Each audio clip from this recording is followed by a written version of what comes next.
नुसार वागणं. स्वामी काज पुढे दिले गुरु भक्ती, साधकाचं परम कर्तव्य. आपले जे गुरु आहेत ना त्यांच्या मनोगतानं मी आरंभी सांगितलं, चांगले विचार मिळावे तर गुरूंना संतांनाच शरण जावं लागतंय. गुरु भक्ती करणं साधकाचं खरं परम कर्तव्य आहे.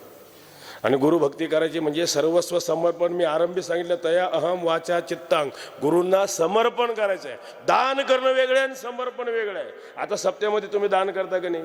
आता सप्ताह चालू म्हणजे गावात वर्गणी घेतात की नाही? पैसे घेतात, वर्गणी घेतात. आता आपण वर्गणी दिली सप्त्याला, किती देतात? अख्खी इस्टेट देता का? दान करतात. दान म्हणजे मिळालेल्या संपत्तीतील काही भाग देणं, याचं नाव आहे दान. आणि समर्पण, सर्वस्व देणं म्हणजे समर्पण. विठाला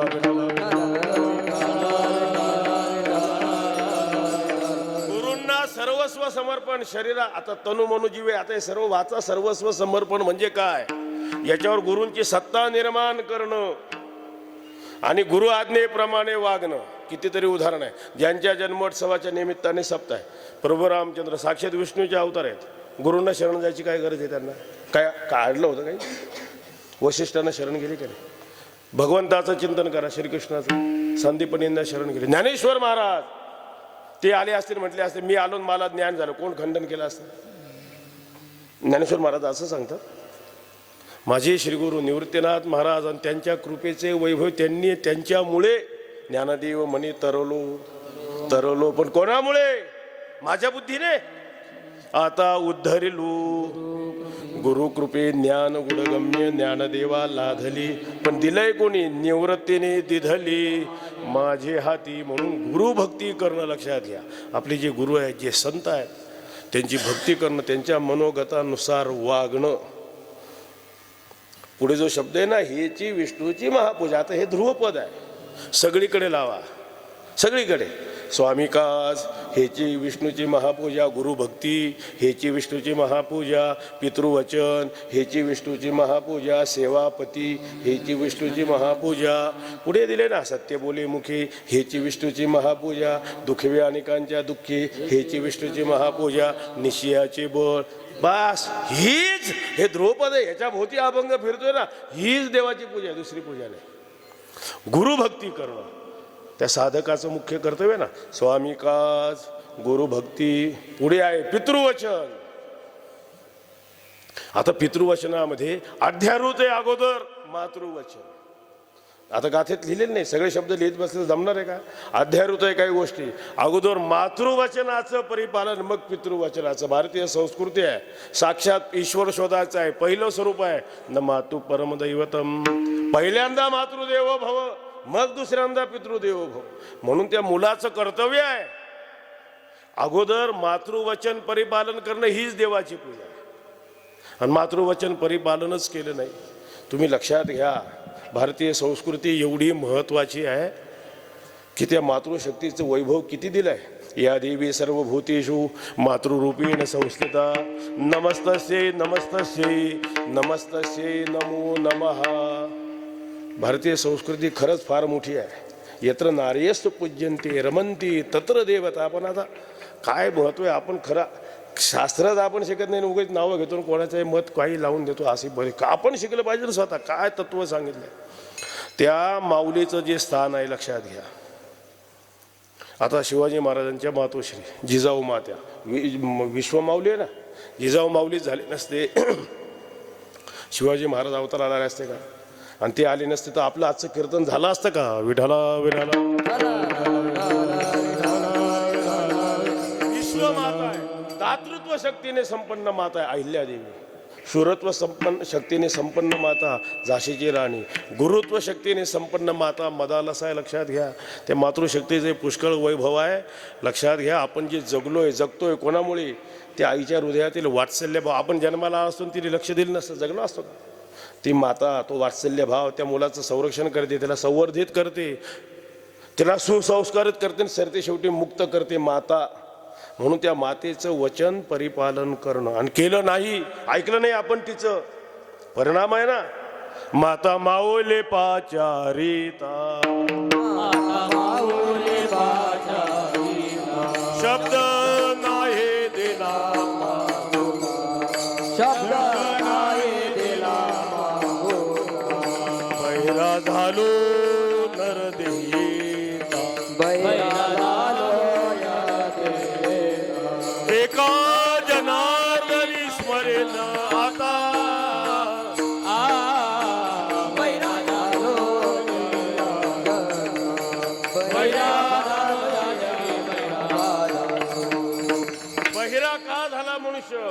वचन ऐकलं नाही, मातृवचन पुढे दिलंय, पितृवचन.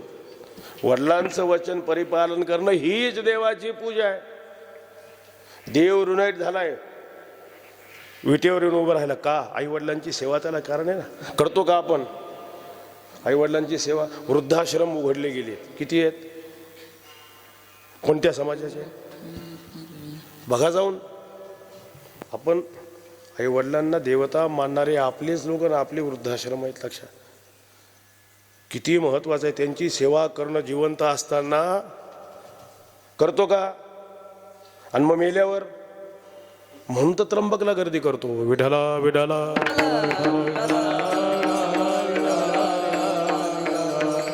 असताना कधी सेवा करायची नाही.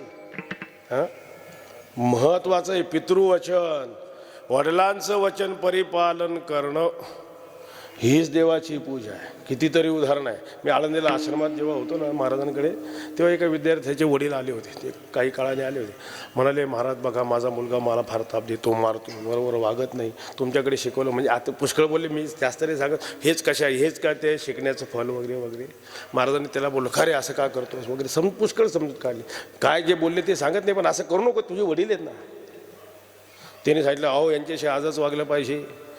मला लहानपणी मारायचे, आईला मारायचे, फार ताप द्यायचे, म्हणले यांच्याशी असंच वागलं पाहिजे. महाराज पुष्कळ बोलले, त्याच्यातला एक भाग, अरे काही असो, तुझा देह त्यांच्यामुळे मला त्यांचे उपकार आहे, असं करू नको. समजूत काढली. काही दिवसांनी तेच वडील आली महाराजांना बोलले, महाराज मला आईने जेवढं प्रेम दिलं नाही ना, तेवढं मुलगा देतो. तुमच्या बोलण्याचा परिणाम. म्हणजे मला पुष्कळ उदाहरण आहे, एकच सांगतो, प्रभू रामचंद्राचं उदाहरण. हाती के पाव मी सबके पाव, बाकी जाऊ द्या, वेळ किती घेणार आहे. पितृवचन, रामचंद्र प्रभूंचं जे जीवन आहे, लक्षात घ्या, सर्व क्षेत्रामध्ये जे आदर्श आहे. रामचंद्र प्रभू काय आहेत? आदर्श. आदर्श पुत्र कोण आहे? आदर्श पुत्र रामचंद्र प्रभू. आदर्श बंधू, आदर्श सखा, आदर्श पती, आदर्श राजा. अरे काय सांगू, आदर्श शत्रू. आदर्श शत्रू सुद्धा कोण आहे? रामचंद्र प्रभू आहेत. त्या रावणाचा मुलगा इंद्रजित काय, किती वानर खवळले होते जेव्हा त्याला मारलं का नाही. दोनदा ताप दिला होता का नाही. एकदा नाग पाशात टाळून, एकदा शक्ती लागली. वानर फार खवळले, त्याचा वध झाला. आणि मग त्यांना एवढा राग आला होता वानराला, आता याच्या देहाची आपणच विल्हेवाट लावू अशी. रामचंद्र प्रभू म्हणले, थांबा, ज्यांच्याशी आपलं वैर होतो तो गेला म्हटले. आता हा जो देह आहे ना याचा पडलेला इथे, ह्या देहावर हक्क कोणाचा आहे? त्याच्या घरच्यांचा आहे म्हणे. सन्मानासहित लंकेत पोचवा. त्याचा सन्मान केला, आपल्या अंगावरचं उपरणं पांघरलंय आणि सन्मानाने लंकेच्या महादौरात नेऊन सोडलंय. याचं नाव आहे आदर्श शत्रू. सर्व जीवन रामचंद्र प्रभूंचं आदर्शवत आहे. पुष्कळ तो भाग आहे रामायणातील. रामाचा राज्याभिषेक ठरवला आहे, झालं नाही तसं पुष्कळ भाग आहे ना. भरताला राज्य मिळाले, भरत तिथे नव्हता, नंतर आला. सर्व माहिती आहे आपल्याला रामायण. आईला म्हणाला, तू काय आई आहे का, वैरी आहे माझी, कसं काय तू रामाला वनवासात पाठवू शकते? माता ना तू वैरी नाही, असं कसं आहे, शक्य आहे का म्हटलं. तुम्ही प्रत्येकाचा स्वभाव बघा. भरत कोणाला म्हणतात, त्याचा स्वभाव काय, लक्ष्मण काय. भरत असा होता आणि लक्ष्मण असा की लक्ष्मण लगेच क्रोधाविष्ट, काही विचार करायचा नाही, लगेच रागाच्या अधीन व्हायचा. भरत 100 वेळा विचार करतात मग पाऊल टाकायचं.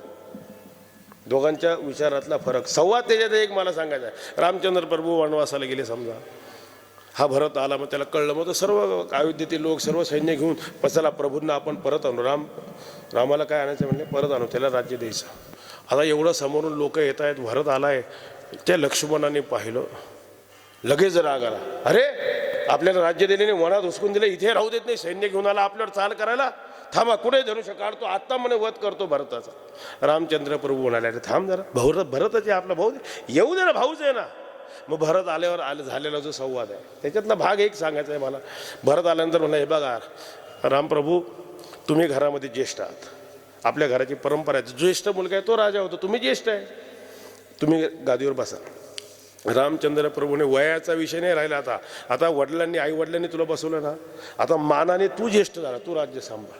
पण ठीक आहे, आई वडिलांनी मला राज्य दिले ना, आता मालक कोण आहे ह्या राज्याचा? मी आहे, मी तुला देतो म्हटले, आता काय हरकत घ्यायला. रामचंद्र प्रभू म्हणाल, तू कोण मला देणार, तुझं काम आहे राज्य चालवणं. तिसरी गोष्ट राहिली, तू देव अवतार आहेस, विष्णूचा अवतार आहे ना. वचन कोणी दिलं? राजा दशरथाने. कोणाला दिलं म्हटले? त्याच्या बायकोला दिलं. तू देव आहेस, तुझा काय संबंध ते वचन परिपालन करायचं. रामचंद्र प्रभू म्हणाले, हे बघ देव अवतार आहे ना मी, असं म्हणतोस ना, मग लक्षात घे मी कशासाठी अवताराला आलो. धर्माची संस्थापना करायची. सत्यधूत असणारा राजा दशरथ, त्याचं वचनाचं परिपालन करणं, भक्ताचं वचन परिपालन करणं कोणाचं काम आहे? देव म्हणूनही माझं कर्तव्य आहे आणि मुलगा म्हणूनही माझं कर्तव्य आहे. लक्षात घ्या. पितृवचन, सेवापती. मोठं अवघड आहे सेवापती, की पतीची सेवा हीच देवाची पूजा आहे. कोण मानताय? पती कोण आहे? साक्षात देवाचं स्वरूप आहे. आणि कोणत्या काळात सांगतोय? हल्ली ह्या काळात जेव्हा कुटुंब व्यवस्थाच आता धोक्यात आली. आपल्या देशात तरी कुटुंब व्यवस्था काही बाकी आहे. परदेशामध्ये बघा कुटुंब लिव्ह अँड रिलेशनशिप काय राहतात, तुम्ही पुष्कळ भाग आहे ना, सगळ्यांना माहिती आहे, मी काय फार सांगण्याची गरज नाही. कुटुंब व्यवस्थाच जिथे उद्ध्वस्त होऊ पाहते तिथे काय सांगायचं? पती कोण आहे? देवाचं रूप. त्याची सेवा हीच देवाची पूजा. मग त्या पतीला देव समजायचं. मग येणे हिला लक्ष्मी काय समजू नये? समजा, माझं काही म्हणणं नाही. तुम्ही लक्षात घ्या, भारतीय संस्कृतीमध्ये प्रत्येकाला त्याच्या त्याच्या कर्तव्याची जाण दिली आहे. जसं पत्नीचं कर्तव्य आहे ना, पतीची सेवा, पतीलाही कर्तव्य दिलं आहे. पतीचंही कर्तव्य आपल्या धर्मपत्नीविषयी. लग्न ज्यावेळी होतात संस्कार आहेत. कोण पाहतंय त्या संस्काराकडे? पाहते कोणी लग्नात? कशासाठी लग्न करतोय, काय त्याच्या पाठीमागचा भाव आहे, काय कोण संस्कार विस्कार काही पाहत नाही. धांगड देगा, खाणं पिणं, बास, मुहूर्त काढायचा म्हणून काढला जातोय. काय अर्थ राहिला? तुम्ही बघा, म्हणून प्रजा पुढची निर्माण होते ती कशी निर्माण होते? लग्न होण्यापेक्षा घटस्फोटाचे केसेस अधिक का आहेत? कोण विचार करते? संस्कार आहे. संस्कारामध्ये तो पती पाणी घेतो हातात, तीनदा प्रतिज्ञा करतो, धर्मेण अर्थेच कामेच मोक्षे नाती चरामी. मी माझ्या धर्मपत्नीला धर्मार्थ काम आणि मोक्ष चतुर्विध पुरुषार्थात सोडणार नाही म्हणले. म्हणजे ज्या पतीवर जबाबदारी आहे, आपली जी धर्मपत्नी आहे तिचं अन्न वस्त्र लज्जा संरक्षण, सरती शेवटी मोक्ष देणं कोणाची जबाबदारी आहे? पतीची. त्यालाही कर्तव्य आहे, त्याला त्याचं कर्तव्य सांगितलंय, पत्नीला तिचं कर्तव्य सांगितलंय, पतीची सेवा कर. अडचण काय झाली माहिती आहे का? स्वतःचं कर्तव्य केलं ना, ती देवाची पूजा आहे. अडचण कुठे आली लक्षात घ्या. कर्तव्य म्हणून ही बुद्धी राहिली नाही. इंग्रजांनी आपल्या देशावर 150 वर्ष राजवट केली ना.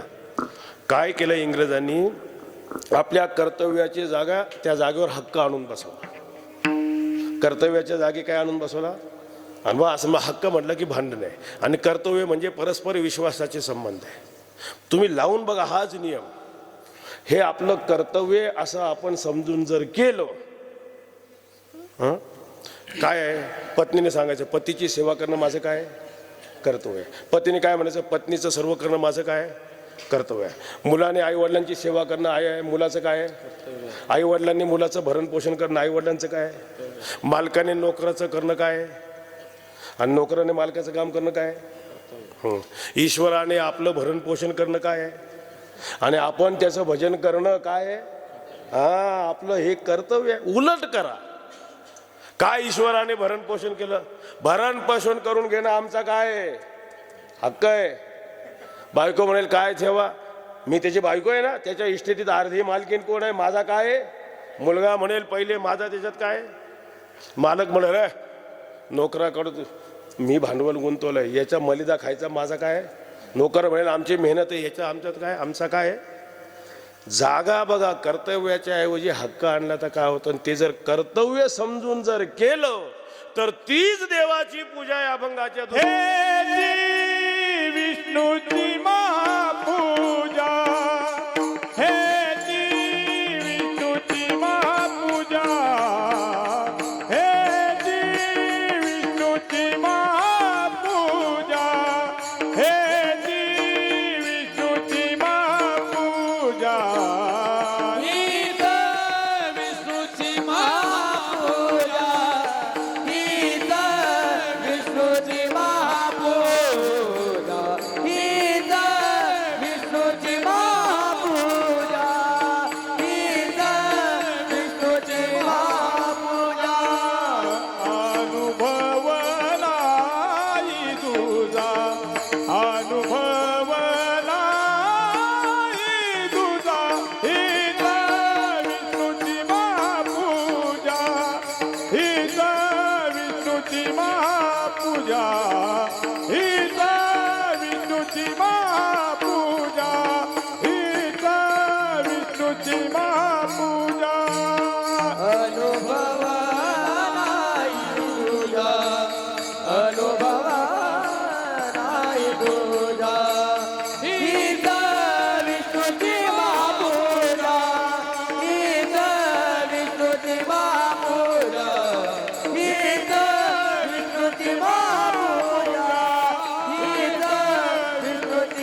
विष्णूची महापूजा अनुभव नाही तुझा. आता 2 पाठ आहेत, दोन्ही पाठ योग्य आहे. 4 गाथा, काही गाथेमध्ये पाठ आहे आन भाव नाही तुझा आणि काही गाथेमध्ये पाठ आहे अनुभव नाही तुझा.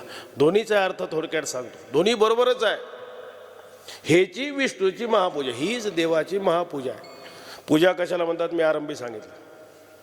ज्याने ईश्वर प्रसन्न होतो. थोडक्यामध्ये देवाचे पूजेचे प्रकार मुळात वेदात किती सांगितले, अनेक प्रकाराने देवाची पूजा सांगितली. अनेक प्रकाराने का सांगितली? काही लोकांना संशयात टाकण्यासाठी टाकली का? तेवढे अधिकाराचे लोक आहेत, ज्याचा जसा अधिकार आहे उपदेश केला उद्धार होईल म्हणून पूजेचे अनेक प्रकार. भगवद्गीतेत 12 प्रकारचा यज्ञ सांगितला आहे. यज्ञामध्ये पूजाच आहे की नाही, 12 प्रकारची पूजा झाली. नुसते पूजेचे प्रकारच बघा. आता रामचंद्र प्रभूंची मूर्ती आहे, कुठल्या गावात जे मंदिर असेल मूर्ती असते, त्या मूर्तीची काय करावं लागते? पूजा. त्याला म्हणतात मूर्ती पूजा. पण मग मूर्तीची पूजा झाली की झाला का परमार्थ? अरे निर्गुण निराकार देवाचं ज्ञानदान होणार नाही म्हणून. पण मग मूर्तीमध्येच देव आहे, मंदिरातच देव आहे असं मानतो तो वारकरी आहे का? मग सर्वम खल्विदम ब्रह्म संप्रदायाचा सिद्धांत आहे विठ्ठल जळी स्थळी भरला. आता सगळे जीव जर परमेश्वराचे अंश आहे, मग काय कर? कोणाचाही द्वेष मत्सर करू नकोस. कोणाचा द्वेष मत्सर केला तर काय होईल? केला नाही तर देवाची पूजा आहे वर्म पूजा. कोणाही जीवाचा न घडावा मत्सर वर्म सर्वेश्वर पूजनाची. वाणीने अखंड भगवन नाम चिंतन करणं वाङ्मय पूजा आहे. परापूजा, सहज पूजा, पुष्कळ यादी, मानस पूजा. 15व्या अध्यायाचं मंगलाचरण बघा. निवृत्तीनाथांची मानस पूजा कशी करतो ज्ञानेश्वर महाराज सांगतात. आता हृदय आपुले चौफाळून आबले वरी बैसऊ पाऊली. पुष्कळ पुष्कळ पूजेचे प्रकार यादीच्या यादी आहे. ही ह्या अभंगातली यादी सांगितली ना, हेची चकारात्मक सांगतात विष्णूची महापूजा. आता पहिल्या चरणात आणि पुढच्या चरणात जे सांगतं ही देवाची पूजा आहे. आन भाव नाही तुझा. दुसरा जर पाठ घेतला आन भाव, आन भाव म्हणजे दुसरा प्रकारच नाही. देवाच्या पूजेचा दुसरा प्रकारच नाही, हीच देवाची पूजा आहे. आन भाव आपण करतो का? सगळं करतो, पण नेमकं हेच करत नाही. तुम्ही बघा आता ह्या माता माऊली असतात, फार वडाची पूजा करतात, इकडे तिकडे गावात देव पूजत फिरतात. नवरा पाणी मागतो, द्यायला वेळ नाही, काय उपयोग आहे मग? म्हणजे त्यांनाच मी नावं ठेवतो असं नाही. प्रत्येकाला आपलं आपलं जे कर्तव्य ही खरी पूजा आहे, हे करायचं दिलं सोडून आणि बाकीचंच चालू आहे. मग हा ना भाऊ दुसरा प्रकारच नाही किंवा अनुभव नाही तुझा. हा पाठ घ्या. स्वामी म्हणजे ईश्वर, स्वामी म्हणजे राजा, मालक, गुरु, आई वडील असतील, पती असेल, हे कोण आहेत? अनुभवाच्या दृष्टीने देव स्वरूप आहे. वचन तर पाहिलं ना, मातृदेवो भव पितृदेवो भव, पुष्कळ आहे. अनुभूतीच्या दृष्टीने हे सगळे कसे आहेत? कारण एकच समब्रह्म यांच्यात व्याप्त आहे. ये वैतरिचे तर सर्गो येशाम साम्य स्थितम मनः निर्दोषमी समम ब्रह्म तस्मात ब्रह्मणिती स्थित. हे साक्षात परब्रह्म स्वरूप आहे, देवस्वरूप आहे. अनुभूतीच्या दृष्टीने काय आहेत हे? विद्या विनय संपन्ने ब्राह्मणे गवी असतिनी शुनीचैव स्वपाचेच पंडिता समदर्शिना. शब्द काय? समदर्शिना आहे. समवर्तीना करून टाकले लोकांनी. सम शब्द नको तिथे वापरून सदाचा कलंकित करून टाकले. सर्व धर्म समभाव शक्य आहे? सर्व धर्म मम भाव होईल, समभाव कसे होईल? एकच स्त्री सर्व पुरुषांना पती मानू शकेल का?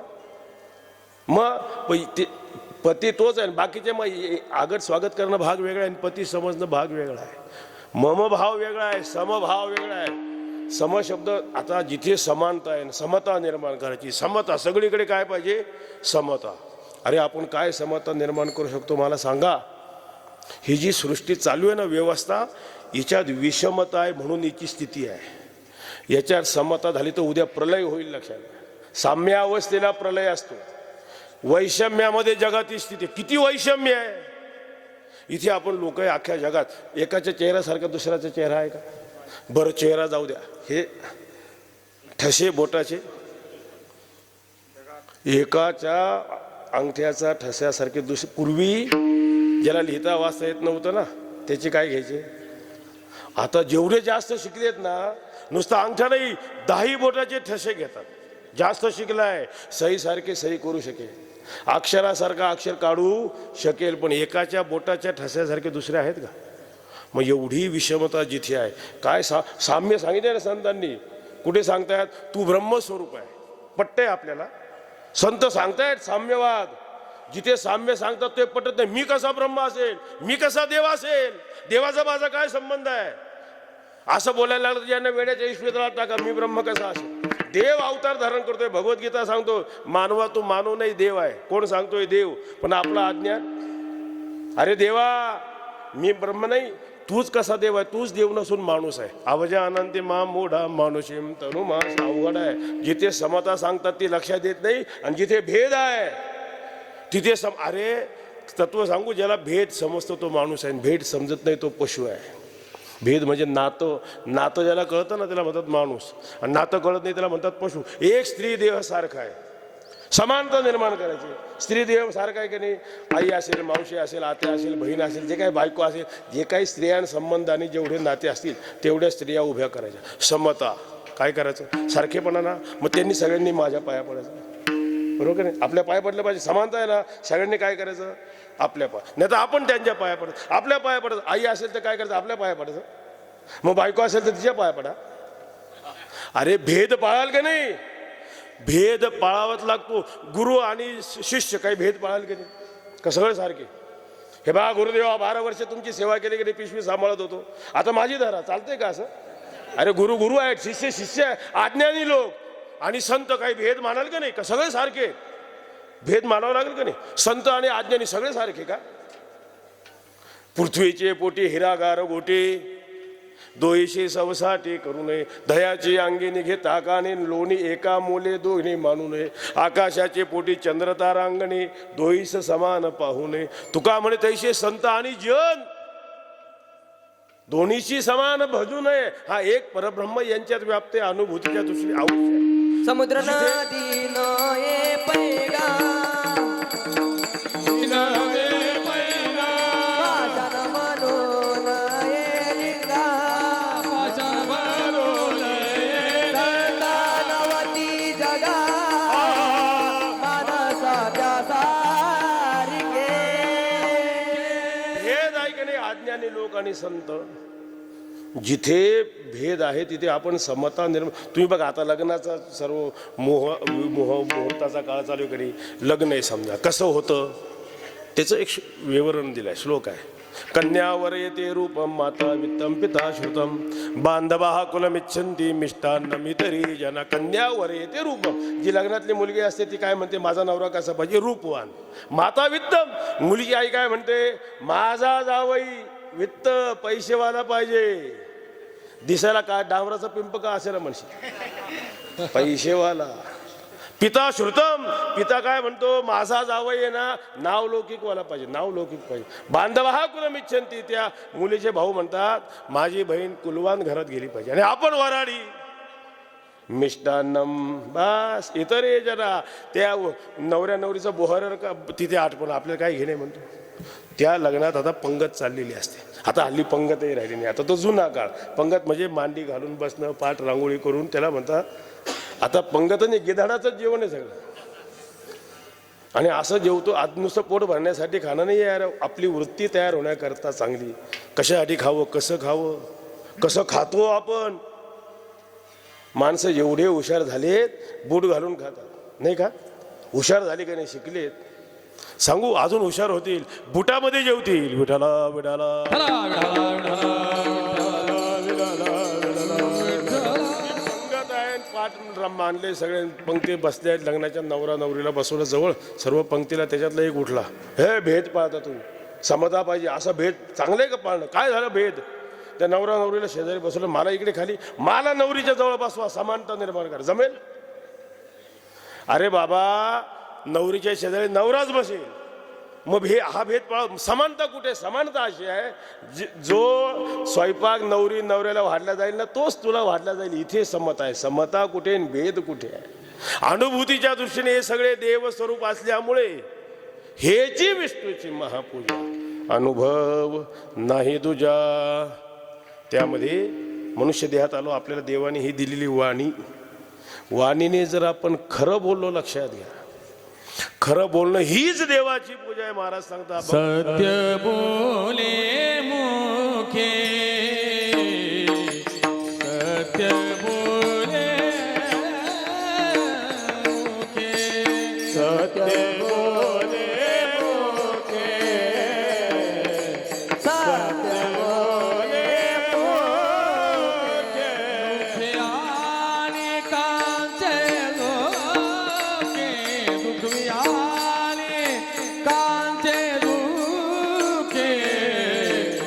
विष्णूची महापूजा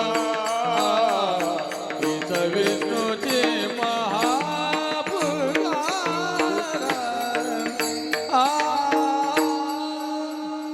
मी 9ला 10 कमी असतानाच फेटा बांधून आलो होतो. मला 9ला दिला असताना मी बरोबर तुम्हालाही संधी जास्त म्हणायला दिली असेल. आता विषय सोडून अभंग सोडून माझं काम आहे. ऐकायला आले त्यांनाही 2 शब्द ऐकायला मिळाले पाहिजे. अर्धवटच जर सोडून दिलं असतं तर तेही जमत नाही. मोठी जबाबदारी असते. लक्षात उभं राहा म्हणजे समजेल सर्व गोष्टी जमून आणण्या. म्हणून तर वेळ फार महत्त्वाचा. बरोबर सुरू झालं. तुम्ही 8:45ला पंचपदी सुरू करा. 9ला विनादा 11ला जय विठ्ठल. काय 1 सेकंद इकडे तिकडे जायचं. चुकलं की ते सर्व बरं जुळून आणायला वेळ ज्याला अभंग सोडवायचा आहे त्याच्यासाठी विषय. हा ज्याचा की अभंगाशी संबंधच नाही मग त्याच्याकरता माझं सांगणं नाही. आणि हे विचार कळावेत. अभंग सोडवला पाहिजे म्हणून हे माझं सांगणं आहे. थोडक्यात का होईना. सत्य बोले मुखी वाणीने खरं बोलणं हेची विष्णूची महापूजा. बास दुसरी पूजाच नाही आहे. वाणीने खरं बोलणं भारतीय संस्कृती आहे. सत्यम ब्रूयात प्रियम ब्रूयात न ब्रूयात सत्यम अप्रियम. भगवान सांगता का नाही अनुद्वेग करम वाक्यम सत्यम प्रिय हितंचयत स्वाध्यायाभ्यसनंचैव वाङ्मयं तप उच्यते. ज्ञानेश्वर महाराज सांगता साच आणि मवाळ मितल्या आणि रसाळ शब्द जैसे कल्लोळ. वाणीने खरं बोलणं एवढं एकच व्रत करा. संप्रदायातील शेवटचं व्रत केल्यासारखं. इतकं वर्ष झाले परमार्थात देवाची भेट का होत नाही त्याची जी अनेक कारणे आहेत ना त्याच्यातलं हे एक कारण आहे. आपण खरं कधी बोलतच नाही. खोटंच बोलतो. दाबून बोलतो. एरवी बोलतो. कीर्तनाला उभं राहिल्यावर खोटं बोलत नाही असं वाटलं तुम्हाला. अवघड आहे. लक्षात घ्या. वाणीने खरं बोलणं ज्ञानेश्वर महाराजांचं सगळ्यात मोठं उदाहरण आहे. ज्ञानेश्वर महाराज म्हणतात मी गीतेचा अर्थ लिहिला. गीतेचा अर्थ लिहिणं सोपं आहे का. भगवान शंकर म्हणतात ते तर हरू म्हणे नेणीजे देवी जैसे का स्वरूप तुझे तैसे नित्य नूतन देखीजे. गीता आता तुम गीतार्थ सांगितला का अनेक कारण. त्याच्यातलं एक कारण माझी या सत्यवादाची तप वाचा केली बहुत कल्पतया फळाचे हे द्वीप पातलो प्रभू. वाणीने सत्यवाद केला गीतार्थ सांगू शकलो. आता सत्य कशाला म्हणतात. पुष्कळ भाग आहे. पारमार्थिक सत्य वेगळं आहे. व्यावहारिक सत्य वेगळं आहे. व्यापाराचं सत्य वेगळं आहे. वैवाहिक पुष्कळ आहे. त्या सत्याचे पोट शाखा एवढे आहेत की नाही. तुम्ही बघा रंगनाथ महाराज परभणीकर गुरुजी एक आपल्या संप्रदायातील थोर महापुरुष होऊन गेले. कोमट्यांचे गुरु होते. सगळे श्रीमंत सावकार. किती श्रीमंती त्यांच्याकडे. मी महाराजांबरोबर जेव्हा जायचो ना त्या नांदेडला गीता ज्ञानाला 8 दिवस तिथंच असायचो. 7 दिवस प्रवचन राहायचे. त्या अशाच सावकारांच्या घरी आम्ही विद्यार्थ्यांची आमची राहायची सोय ज्या खोलीत राहायची ना ते फ्रीज असतं का नाही. खोलीत फ्रीज असतं. आम्ही फ्रीज उघडलं पाणी काय ठेवायला असते दूध ठेवायला. फ्रीज उघडलं की सोन्याचे बिस्किटं राहायचे. काय राहायचे. हां मग तुम्ही विचार करा गोडाऊनमध्ये किती माल असेल. एवढा समोरच एवढं किती श्रीमंती असतील त्या लोकांची. अशी श्रीमंत सावकार लोक सगळे वारकरी होते काही. त्याच्यातला एक सावकार गळ्यात माळ घातली नाही. बाकीच्या सावकारांनी आग्रह केला हे हा वारकरी होत नाही चला याला गुरुजींकडे घेऊन जाऊ. वारकरी घेऊन आले. गुरुजी बघा आम्ही सगळे वारकरी गळ्यात माळ घातली. हात माळ घालत नाही याला गळ्यात माळ घालत.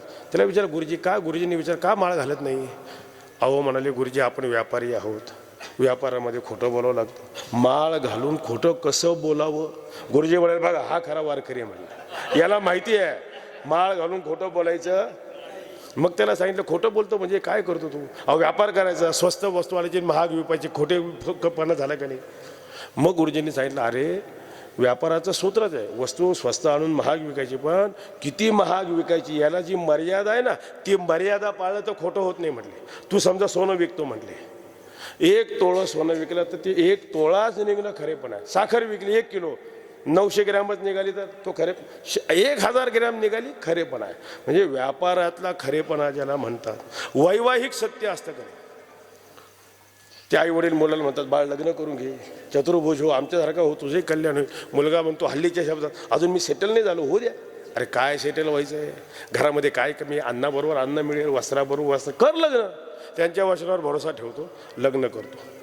1-2 वर्ष जाऊ द्या 1-2 मुलं होऊ द्या.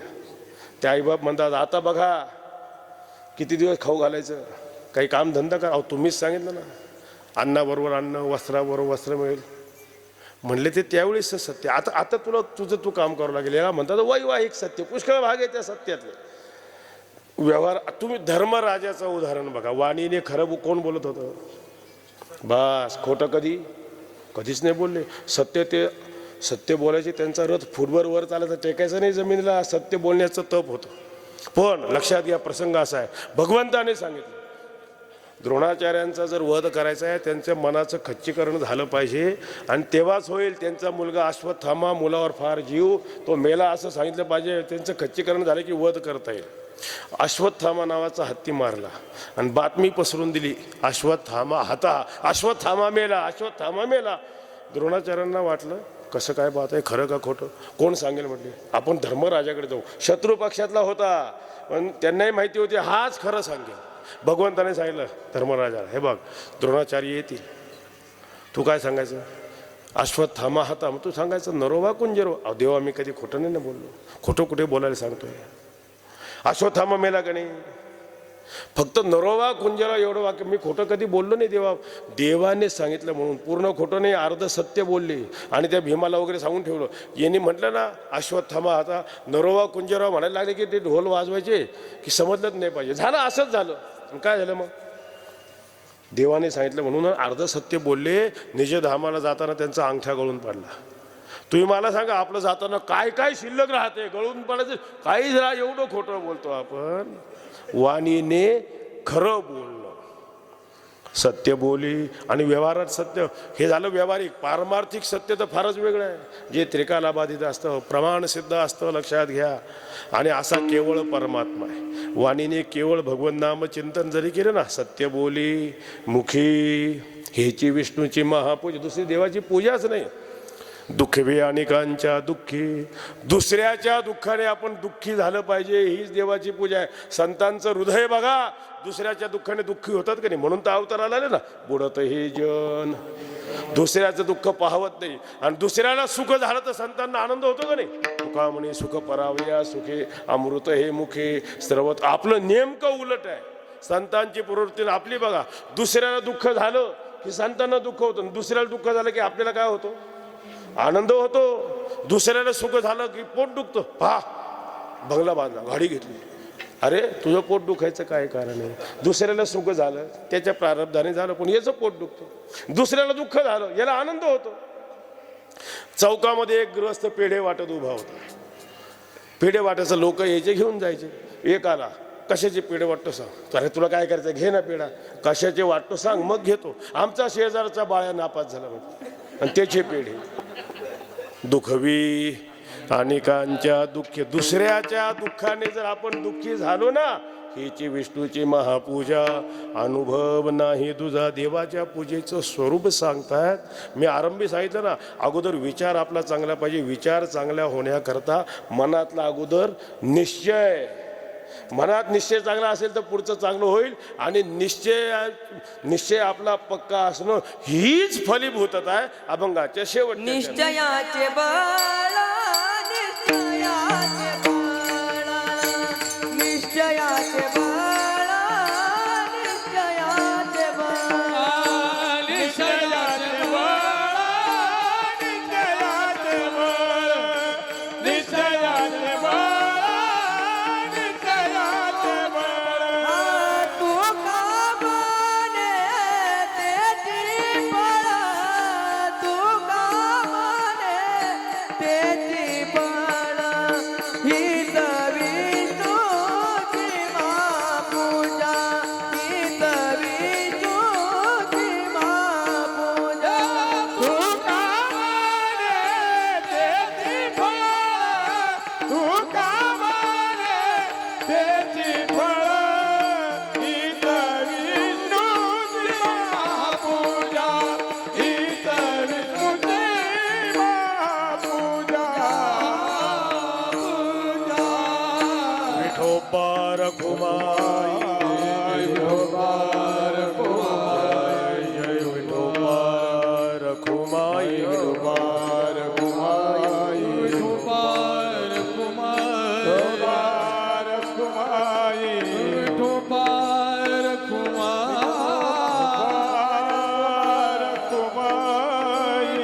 रखुमाई,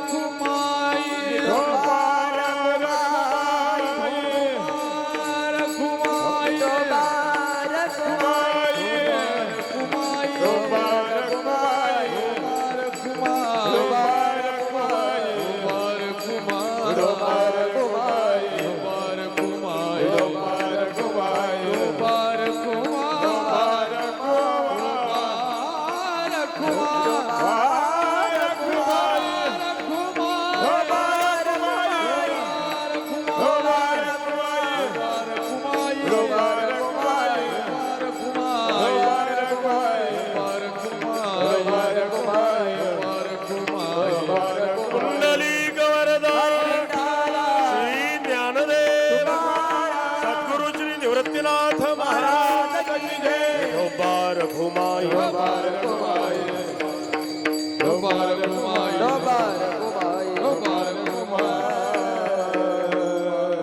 निश्चयाचे बळ तुका म्हणी तेच फळ.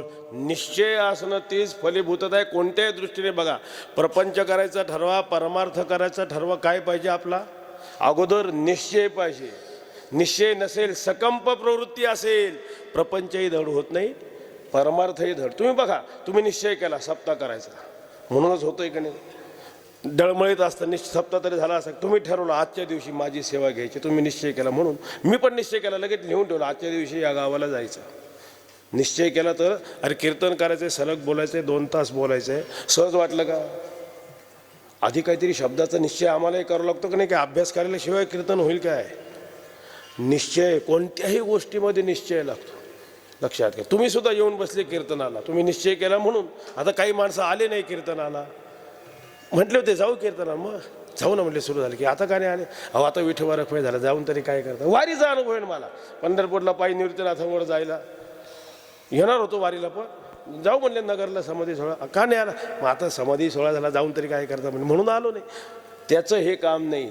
निश्चय ज्याचा पक्का आहे तीच. आणि व्यवहारातला निश्चय जाऊ दे, परमार्थाच्या दृष्टीने बघा, निश्चय बदलणं म्हणजे फलीभूतता आहे. आपला निश्चय काय आहे? मी देह आहे, मी जीव आहे, असा आपला निश्चय आहे. गुरूंनी संतांनी उपदेश केला, तू कोण आहे? तू माणूस नाही, तू जीव नाही. नाहम मनुष्यो न च देव यक्षो न ब्राह्मण क्षत्रिय वैश्य शूद्रा न ब्रह्मचारी न गृही वनस्तो भिक्षु न चाम निजबोध रूपा मी वासुदेव तत्वता. संतांनी उपदेश केला, अरे तू कोण आहे? तत्वमसी, मी ब्रह्म आहे, असं ज्याला ज्ञान झालं. निश्चयात बदल झाला का नाही? मी देह नसून मी कोण आहे? मी साक्षात देव स्वरूप आहे, असा निश्चय करणं हीच फलीभूतता आहे खरी. गुरूंनी सांगितलेली आज्ञा आपण प्रतिज्ञा करणं पुष्कळ विस्ताराचा भाग आहे. बुद्धी निश्चय आत्मज्ञान ब्रह्मरूप भावी आपण ब्रह्मनिष्ठा राखी पूर्ण तत्परायण अहर्निशी. अशा निश्चयाला प्राप्त होणं निश्चयाचे बळ, असा निश्चय आपला होणं. तुका म्हणे तेच फळ, तीच खरी फलीभूतता आहे. आणि असं करणं हीच खरी देवाची पूजा, हीची विष्णूची महापूजा. अनुभव नाही तुझा निवृत्ती ज्ञानदेव सोपान मुक्ता एकनाथ नामदेव. निवृत्ती ज्ञानदेव सोपान मुक्ताबाई एकनाथ नामदेव तुका. निवृत्ती ज्ञानदेव सोपान मुक्ताबाई एकनाथ नामदेव तुका. निवृत्ती ज्ञानदेव सोपान मुक्ताबाई एकनाथ नामदेव तुका.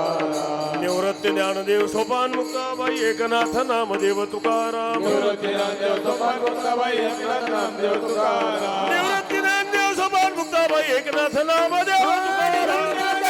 मुक्ताबाई एकनाथ नामदेव तुकाराम.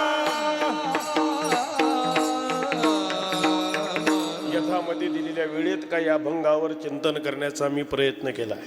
जे बरोबर असेल, शास्त्र संवादी असेल, हे श्रीमंत निवृत्तीनाथांची काही कृपा, सद्गुरू साखरे महाराजांचे आशीर्वाद लक्षात घ्या. जे शब्द सांगितले हे त्यांचे शब्द आहे, संतांचे शब्द आहे, परंपरेचे शब्द आहे, हिताचे शब्द आहेत. यात कुठेही करमणूक होणार नाही. आणि करमणुकीकरता कीर्तन नसतं, पण हाही भ्रम काढा.